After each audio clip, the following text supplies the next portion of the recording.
네, 여러분 안녕하세요. 윤스키 리더십의 저자 윤스키입니다. 저는 한국에서 태어나 중학교까지 한국에서 공부하고 그리고 러시아라는 나라로 유학을 떠납니다. 12년 정도를 러시아에 거주했고 그리고 프랑스와 과테말라와 미국 등 다양한 나라들을 다니면서 한 25년 정도를 해외에서 거주했던 것 같아요. 그리고 이제는 한국에서 윤스키 아카데미라는 교육단체를 만들어서 일반인들을 상대로 사람이 어떻게 성장할 수 있는지 그분들의 성장을 돕고 응원해드리고 격려하는 그런 일을 합니다. 그래서 성장을 돕고 격려한다 해서 성격 좋은 윤스키라고 합니다. 그런데 여러분 차이콥스키 아세요? 도스토옙스키 아세요?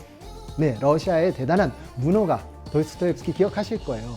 제가 러시아 유학을 갔는데 사람들이 제 한국 이름을 발음을 하지 못해서 제 한국 이름 김윤재 이 가운데 윤자에다가 너는 우리의 자랑스러운 윤스키다 해서 스키를 붙여준 겁니다. 그래서 윤스키라는 이름을 쓰고 있어요.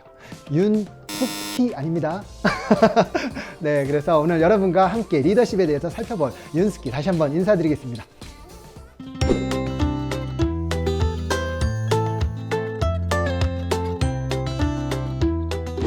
네, 제가 한국을 떠나서 이렇게 다녀본 나라가 한 60개국 돼요. 그리고 제가 대학교 때 공부했던 것도 리더십이고 또 리더십 단체에서 10년을 일하다 보니까 많은 분들이 이런 질문 하세요. 글로벌 리더십이 무엇인지, 한국의 리더십과 글로벌 리더십 차이가 있나?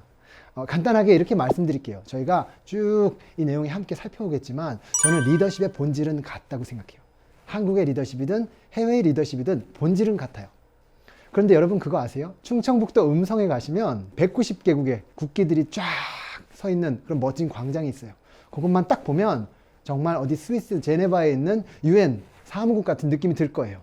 그런데요, 거기는 우리가 잘 알고 있는 반기문 전 UN 사무총장님의 생가가 있는 충청북도 음성이에요. 그럼 사람들이 물어볼 거예요. 글로벌 리더가 되기 위해서는 어느 나라에서 태어나는가? 본질적으로요, 태어나는 곳이 어디든 글로벌 리더들은 뿌리 내린 곳이 하나 있고요. 거기서 발휘하는 리더십이 세계적인 수준의 리더십이기 때문에 그게 세계로 알려지는 것 같아요. 그런데 동시에 제가 러시아에 살다 보니까 한국에서는 이 사람 대단한 리더 하는데 러시아의 문화성에서는요 전혀 리더답지 않은 사람들이 있어요. 저는 그것을 문화적 차이라고 생각해요. 그러니까 본질은 같지만 색깔은 다를 수 있다라고 정의합니다. 한국에서요, 여러분 잘하시면서 들어보셨을지 모르겠어요. 저는 잘할 때 어르신들이 야단칠 때 하시는 말씀이 있어요. 자네 올해 몇 살인가? 혹은 밥을 먹어도 내가 한 끼를 더 먹었네. 그런데 한국은요, 요즘은 좀 문화가 달라지고 있긴 하지만 그래도 나이에서 오는 권위가 있어요. 그런데 서양 쪽에서는요, 오히려 그런 게 많이 느껴지지 않더라고요. 한국에서 리더들의 겸손함을 어떻게 말하죠? 익은 벼는 고개를 숙인다. 말을 하지 않고 경청하고 듣는 것도 리더의 한 모습일 수 있지만요, 한국에서는요, 저는 이렇게 배웠어요. 가만히 있으면 중간은 간다. 들어보신 적 있어요? 그런데요, 제가 미국에서 지난 10년간 일을 하는데요, 저희가 회의를 딱 하면요, 거기 리더분들이 이렇게 말씀하세요. 아무 말도 하지 않는 건 기여하는 바가 없으니까 넌 필요 없는 존재다. 너무나 다른 문화적 차이예요. 하지만 깊게 보면 결국은 본질적으로는 똑같아요. 바로 무엇이냐? 내가 아니고 다른 사람을 생각하는, 다른 사람을 세워줄 수 있는 그것이 진정한 리더십이라고 생각합니다. 이 주제에 대해서는 우리 조금 더 살펴보도록 하겠습니다.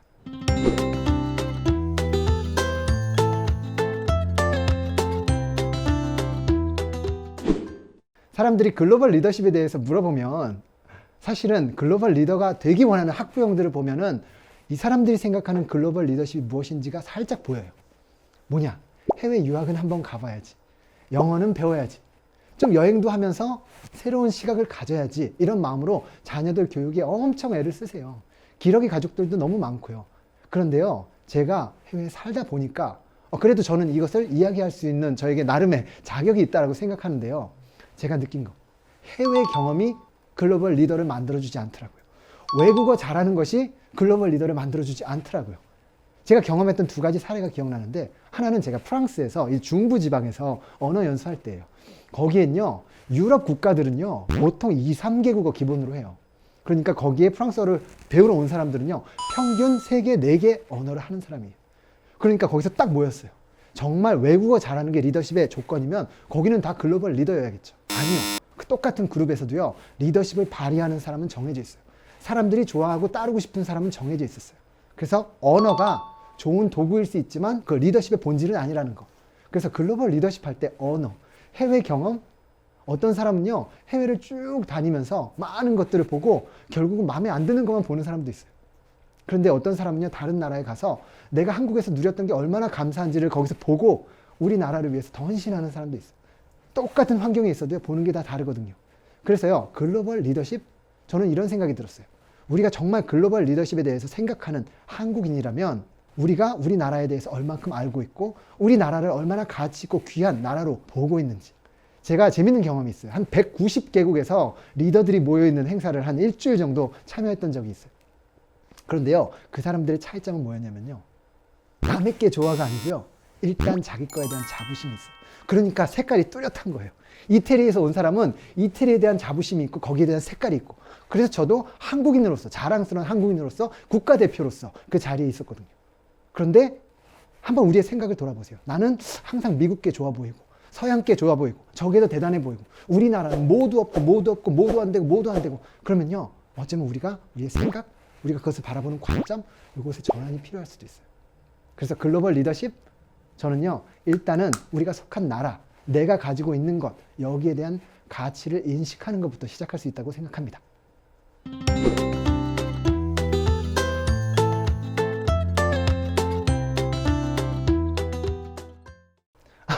너무너무 쉽지 않은 질문이에요. 제가 어떤 리더십의 전문가라고 이겁니다라고 대안을 드릴 수 있겠어요.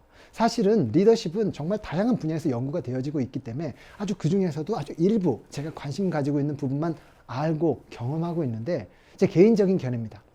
세상의 변화는 정말 앞서가는 3% 아니면 0.3% 그런 리더들에 의해서 세상이 바뀌어간다고도 이야기하는데, 저는 조금 생각이 달라요. 그런 분들도 계시겠지만 그 나머지 분들, 일반인들이 가지고 있는 리더십의 정의에 대해서 조금 자세히 말씀드리겠지만, 우리가요, 누군가한테 끼치는 영향력 그 자체가 리더십이에요. 의식하든 의식하지 않든 우리는 영향을 주고받고 있어요. 심지어 지금 카메라에서요, 저를 보시는 분들도요, 제 표정 하나하나에 영향을 받으실 거예요. 그것처럼 리더십은 모두에게 필요한 건데, 그 모든 사람들이 내가 리더로서 리더십을 키울 수 있다라고 생각하고 나아진다면 그 사람 주변 환경이 다 개선될 거거든요. 저는 그래서 일반인 리더십, 이것이 개선될 때, 우리나라 입장에서는 국민 리더십 지수가 올라갈 때 변화는 있다고 생각해요.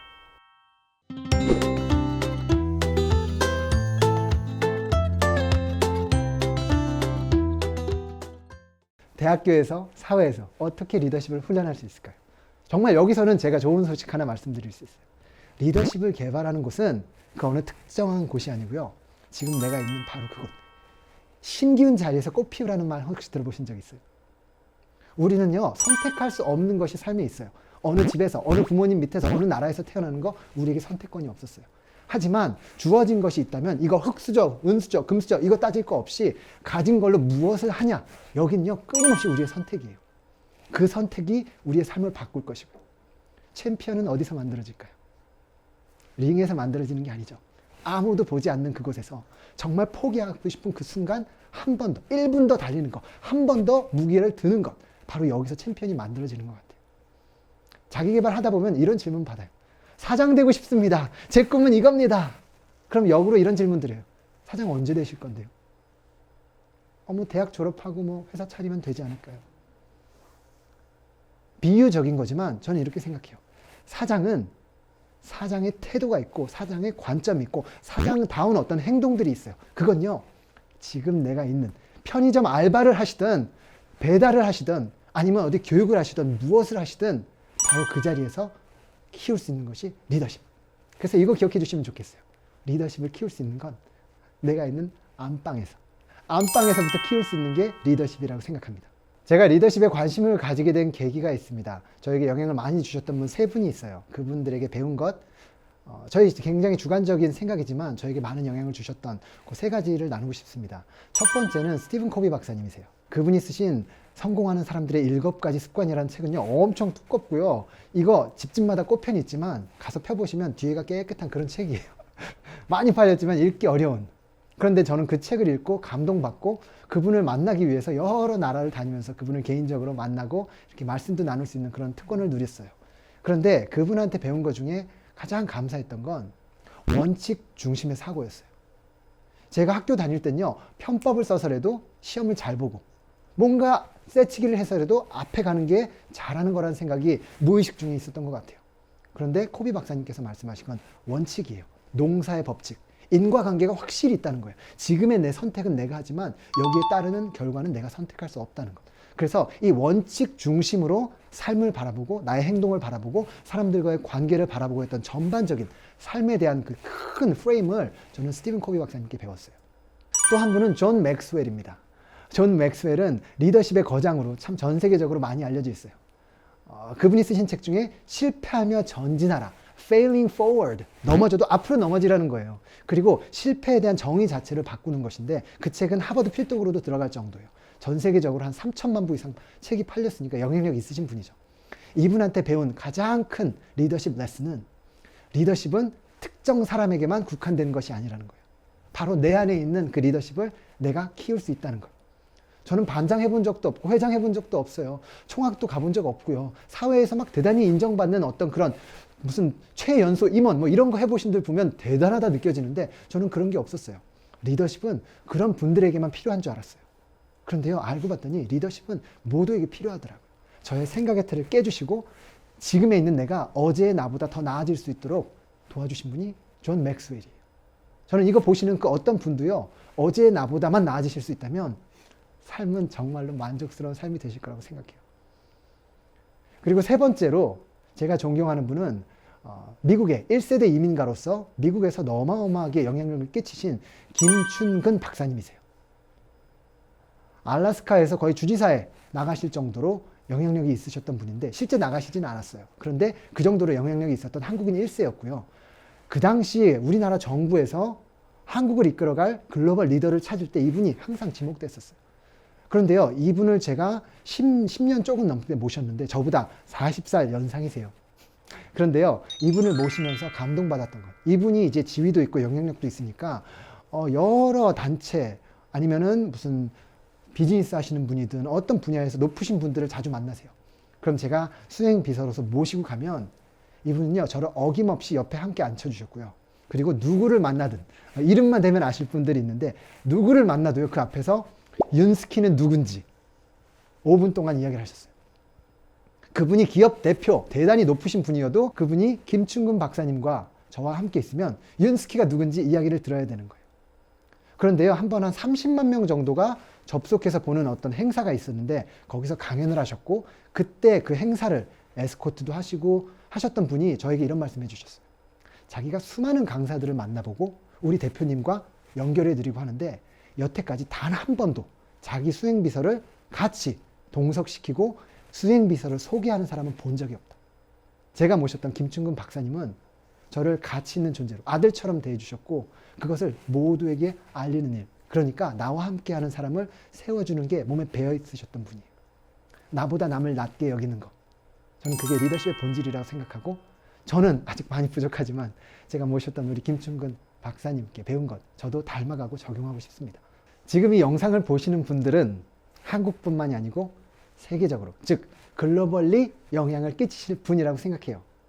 그런데요, 우리가 저와 함께 하시는 이 짧은 시간 동안 함께 살펴보고 싶은 건 글로벌 리더십이 무엇인지 사실은 방대한 분야지만 아주 심플하게 이제 바로 적용하고 시작할 수 있을 정도의 심플한 개론으로서 함께 살펴보고 싶고요. 더 나아가서 원하는 것은 우리가 생각은 globally, think globally.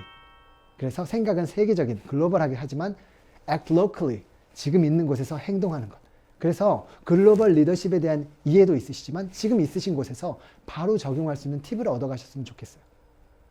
그래서 지금 이 영상을 시청하시는 분, 그 한 분, 우리의 삶이 개선되면 우리가 속해 있는 가족, 학교, 단체, 사회가 다 발전할 수 있어요. 저는 그것이 진정한 글로벌 리더십의 시작이라고 생각하고 그 시작을 여러분과 함께 하고 싶습니다.